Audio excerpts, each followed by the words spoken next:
Welcome to chapter 3 of writing your first code in Python to interact with the model. Okay, so in the previous chapter we have learned about API, API key, Google SDK. Here we will be implementing everything. So the previous chapter was the theory one. If you haven't watched it, go give it a watch.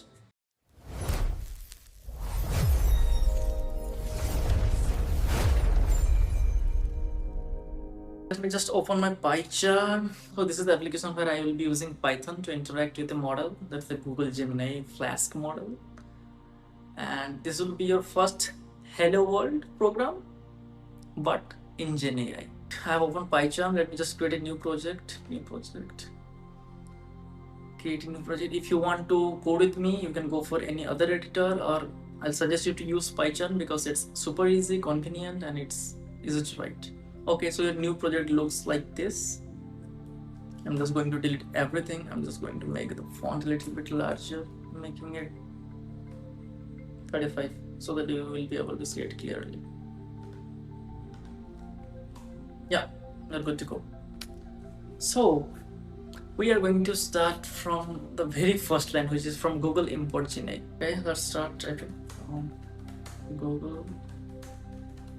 So from Google import GenAI, it's doing nothing, just the line says itself. Like from Google, it's importing GenAI through which we can talk to Gemini server.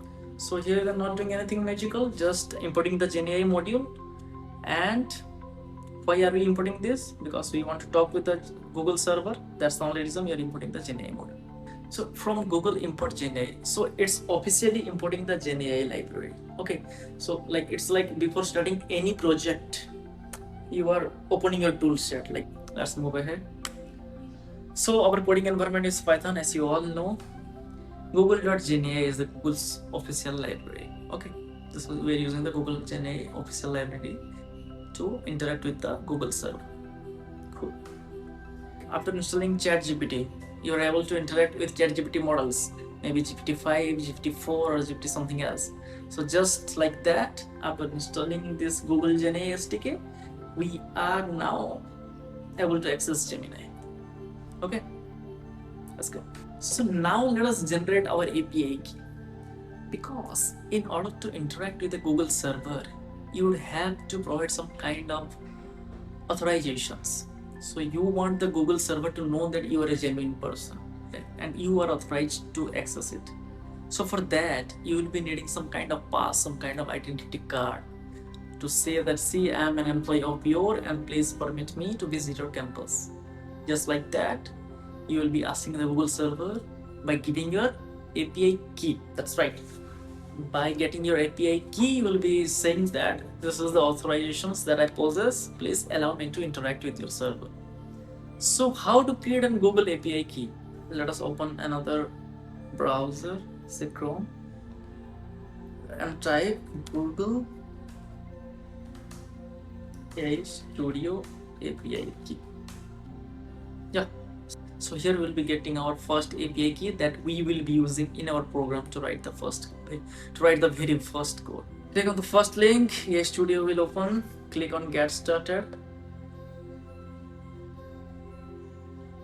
Okay, just accept the terms and conditions. If you want to read it, please go through it. Hit continue. You see the small key icon over here? Yeah. Okay, so here is the create API key. We're going to create that Gemini API key, or maybe they name it at, what can we say?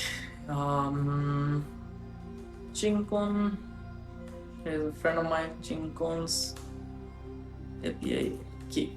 Name it whatever you want. Choose an important project. Okay, let me just create a new project. This would be a Gemini first. Gemini. Okay, let us keep it as Gemini project. Create project. Okay, so this is going to create a project, and inside that project, it's going to provide you some API key, which you will be using it. Okay, new project is created. Now you have to just type create key. Dun dun, and API key is created. Okay, so this is your API key. Just copy it, go to section, say API key, and listed as a string. Okay, so this is the API key. So later on we'll be also learning few steps in order to how to hide your API key. So let us write down our next line of code, which is client equal to GenAI dot, there's something called client API key equals to API key.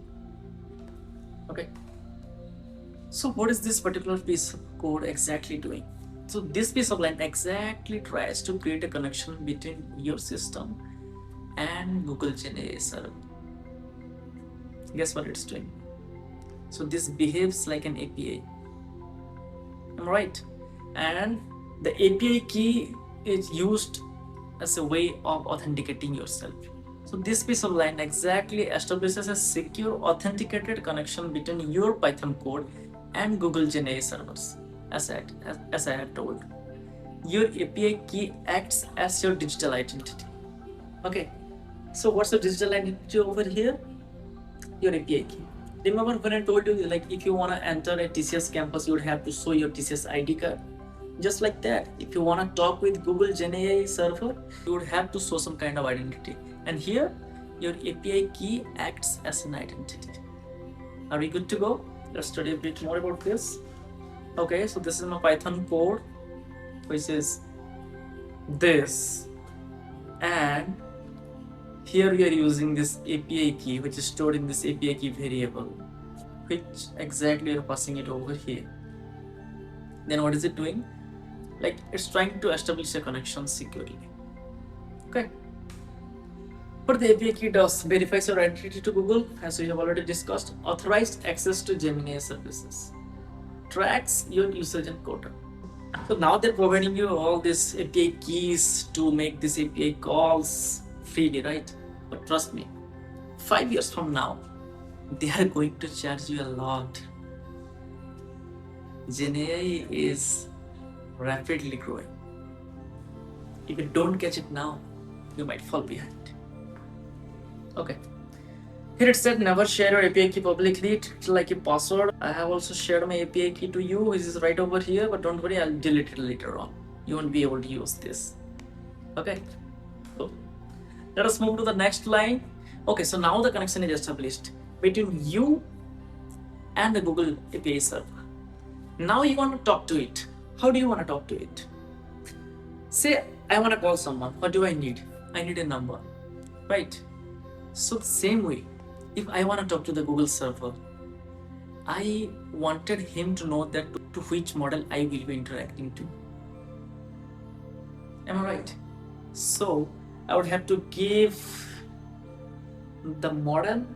So I would have to give the model information and my message. I want to say to the server that pick your this model. I want to talk to him. What do you want to talk to him? I want to send it a message. Okay, let's code the same over here. Let me create a response variable which is going to use client dot models generate content. What does this do? This is the core method. You send a prompt, Gemini thinks, and a response is returned. The entire AI conversation happens through this single function call. Okay, so there is already this generate content written inside somewhere this Google SDK that we have used before, which takes the model's names and whatever our message and whatever the message you want to say, it takes the message, give it to the particular model, take back the model's response and give it to you. So we don't have to write everything. See, we are just using the generate content function inside this Google SDK, which is already there inside the Google SDK. We're simply using its function. Okay, that's the power of SDK. That's the power of functions. So that you don't have to know what's going on deep underneath. You would be just using the functions, making API calls. Okay. Say prompt. You send a message or question to Gemini. So whatever the message you want to say, you want to say hi, or you want to ask a question. Then Gemini, the model receives and processes your input. The particular Gemini model, it processes the input. Like as per your questions, it's going to process it and generate an answer for you. Okay, it does the thinking part. Gemini analyzes context and generates a response. Suppose you want Gemini to think of a story or write a story based on this line, or maybe continue this line and complete a whole story within 100 words. So it analyzes it, it thinks, it reasons, and then provides you answer. Okay. And the response, a structured AI answer is written to your code. A structured AI answer. Okay, whatever the response that we will be getting from this particular model, we will be inspecting it. Okay, it's not that you ask a question to the model and the model just generates answer. It generates the answer, but with that answer, it gives you a lot of things. We are going to inspect that particular response. Okay, so whatever message we are sending, are we getting just a response, or we are getting something else with the response? We are going to inspect it. It's going to be interesting. Okay, let us get back to our code. We'll be telling it to exactly interact with which model. Here I will be using, say, Gemini 2.5. Okay, so exactly I will be using this particular model. Why exactly this model? Okay, different models are built for different tasks. Gemini 2.5, it's fast and efficient, ideal for most general purpose applications. Okay, so I have used this Google 2.5 Flash model because for simple and easy task, just use the lower model, because that's going to keep your quota as in, like, you are given a particular number of tokens that you can use in a day. So lower models, lightweight models, use less tokens. As simple as that. Okay. Gemini Flash, fast, lightweight, great for real-time tasks. Like, this is a simple program, so we are using this. Gemini Pro, if you want to do some complex reasoning task, you might want to switch to your Pro model. Okay. Gemini Ultra, most capable for the hardest problems. If you want to use a more complex problem and if you want to solve it with less time period, or if you want to solve it more efficiently, you might want to switch to a Gemini Ultra model. Let's code for now. Okay. Till now, what we have done? We have established a connection between your Python code and the Google server, and we have authenticated with our API key. We have also choose the model to which model we want to talk. Okay, now everything is established. We just have to send out message. What is the exact message that you want your model to respond to? We'll be sending that. Okay, so content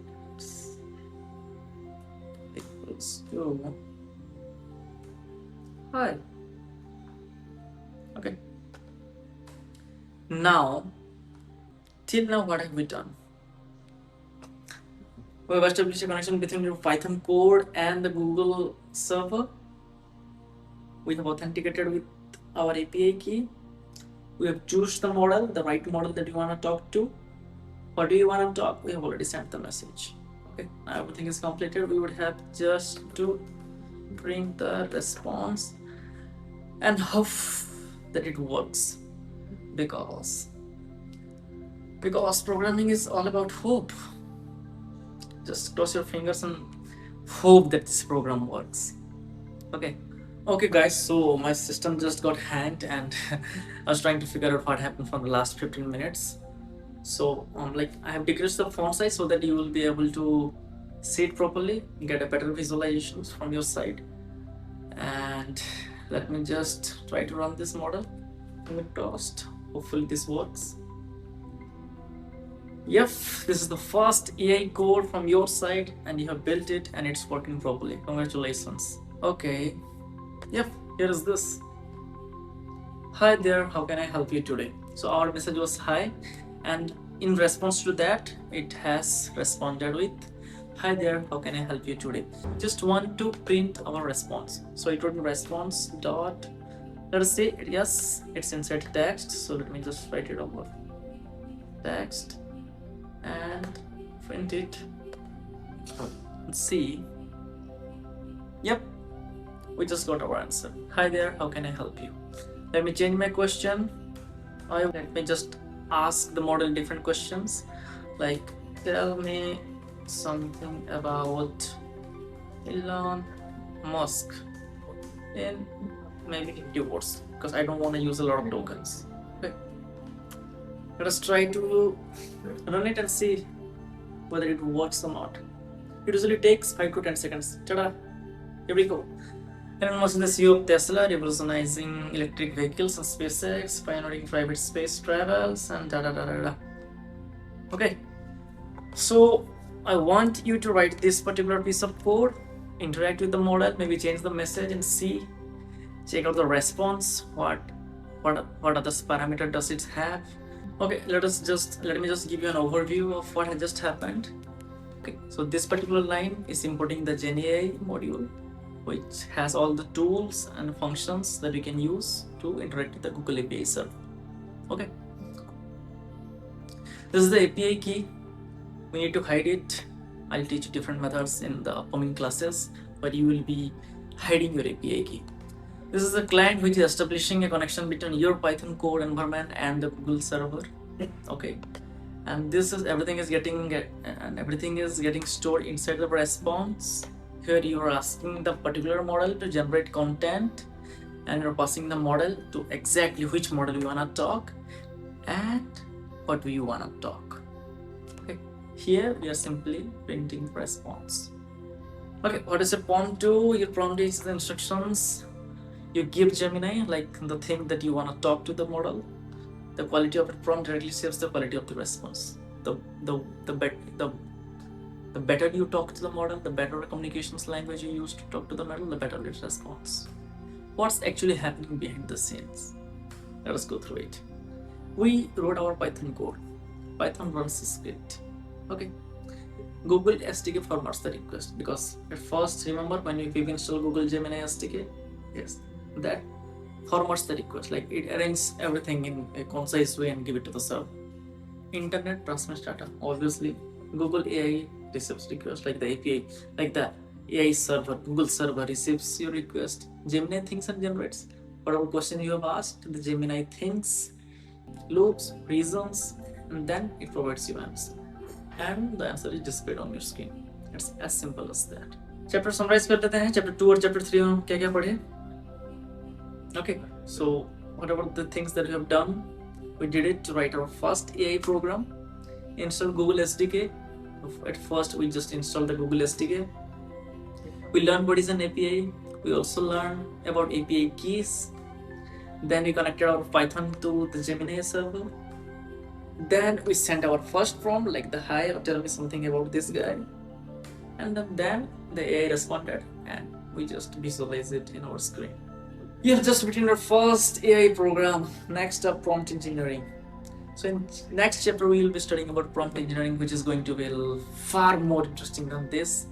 So this is all about it. Congratulations on building your first AI program that interacts with the model. Stay tuned, guys. In the next chapter, we will be learning about prompt engineering.